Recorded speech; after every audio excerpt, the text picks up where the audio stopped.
اور کیا کوئی احساس ہو گیا تھا کینسر کو کیا ہو رہا ہے؟ کیونکہ وہ ایک زبان بولتے ہیں تقریباً، ایک جیسی تو نہیں ہے ان کی زبان، لیکن ایک دوسرے کی زبان سمجھتے ہیں، کیونکہ رشیا نے 100 سال ادھر حکومت کی ہے۔ اس وجہ سے رشیا نے پھر موقع غنیمت جانا اور اس پہ اٹیک کر دیا، اٹیک کر کے 16% حصے کے یوکرائن کے فوری طور پہ قبضہ کر لیا پہلے ہی اٹمپٹ کے اندر، یعنی پہلے 7 دنوں میں 16% حصے پہ قبضہ کر لیا، جس میں 2 بڑے صوبے، 2 بڑے شہر بھی شامل تھے۔ اب جو ہے یہ جو یوکرائن ہے، کیونکہ اس کے پیچھے تو کھڑا ہوا تھا وہ یورپ، اور ان کا نیٹو کا آپس کا اصول ہے کہ اگر نیٹو کے کسی رکن ملک پر کوئی ملک بھی اٹیک کرے گا تو سارے مل کو اس کو ماریں گے۔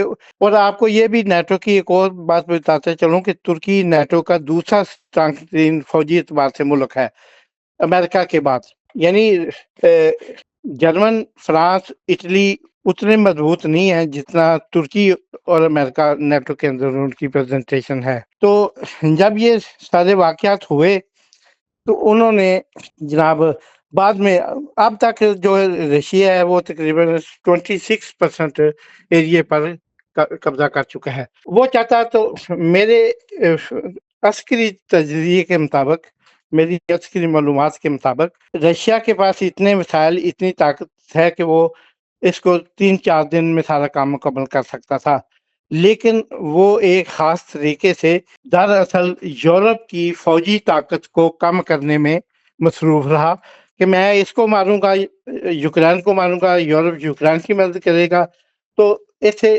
یوکرائن کے ساتھ ساتھ یورپ بھی کمزور ہوگا، اور یورپ کے اندر بھی جو ہے بدامنی اور اس کی سالمیت، ان کی معیشت کو خطرات لاحق ہوں گے۔ ٹھیک ہے جی۔ اب ان ساری چیزوں کے معاملے میں جب آ کے رشیا نے اس کو بہت مارا تو جو بائیڈن کے جانے کا وقت ہو گیا۔ اب یورپ کو جو بائیڈن کی حمایت حاصل تھی اور کیملا ہیریسن کی، اور یہ جو بائیڈن کی حمایت حاصل تھی، اب وہ چلے گئے، ٹرمپ آ گیا۔ ٹرمپ کاروباری آدمی ہے، ٹرمپ کو اور یورپ کے مزاج کا بھی پتا ہے، وہ تھوڑا سا ذہنی طور پر بدماش پریزیڈنٹ ہے۔ اس نے کہا کہ یہ میں نہیں ہونے دوں گا، میں رشیا کے ساتھ تعلق بنا کے رکھوں گا۔ ان کی تو اوقات ہی کیا ہے یورپ کی، کیونکہ جو رشیا کے خلاف یوکرائن نے جنگ لڑی ہے، اس میں جو اسے فنڈ چاہیے تھے، اس کے ٹوٹل فنڈ جو اس کے یوکرائن نے استعمال کیے ہیں، اس کا 60% 60% یو ایس اے نے پے کیا ہے، امریکہ نے پے کیا ہے۔ اب جناب یہ دوسری طاقتیں جو ہیں وہ انہوں نے، کسی نے 1 ارب پے کیا، کسی نے 2 ارب، کسی نے 3 ارب۔ ان اکیلے امریکہ نے $350 بلین اس جنگ کے اندر انویسٹ کیے۔ اب ٹرمپ نے آ کر اس کو کہا کہ آپ اپنے منرل جو ہیں یوکرائن کے، وہ ہمارے حوالے کر دیں، کیونکہ ہم نے 350 ارب 60 ارب تمہیں دیے ہیں، اب ہم نے جنگ میں انویسٹمنٹ کی ہے، یہ کوئی تمہاری مدد نہیں ہے۔ یورپ کے باقی 26 ملکوں نے مل کے اتنے پیسے نہیں دیے تھے جتنے اکیلے امریکہ نے انویسٹ کیے تھے۔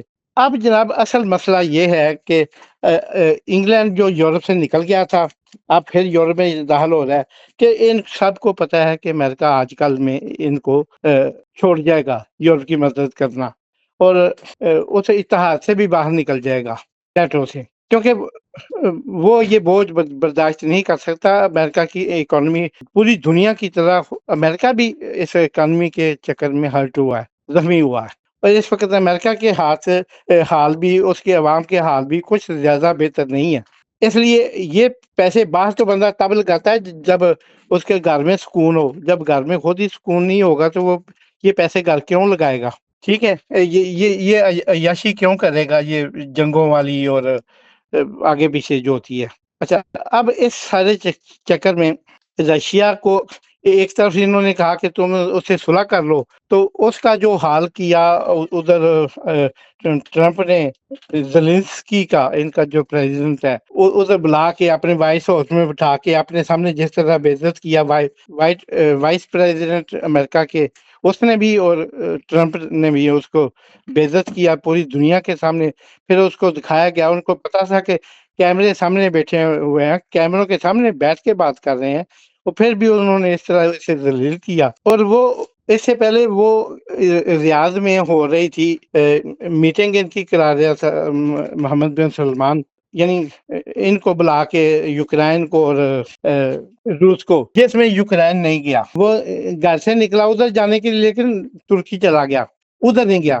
اچھا، اب ان ساری واردات میں جو ہے نا، اب یہ حالات یہ ہیں کہ وہ انہوں نے اسے کافی ذلیل کیا. اب یورپ کو یہ پتا ہے، یہ وقت مانگتا رہا، کیونکہ اس نے ایک پروجیکٹ شروع کیا ہوا تھا یورپ کے ساتھ مل کے کہ ہم نے روس کے ہوائی اڈے تباہ کرنے ہیں. وہ اس بیس پہ اندرونی طور پہ کام کر رہے تھے.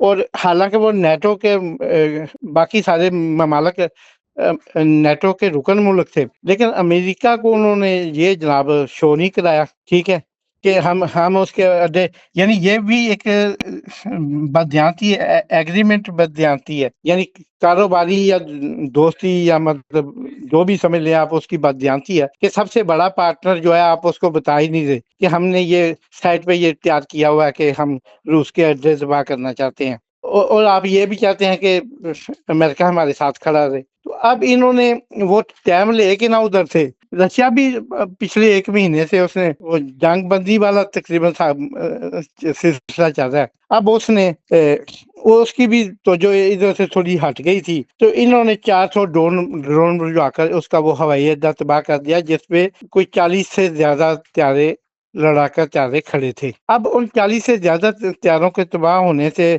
$7 ارب کا یہ نقصان ہے، $7 ارب کا یہ نقصان ہے. اب رشیا کی تو چیخیں نکل گئیں.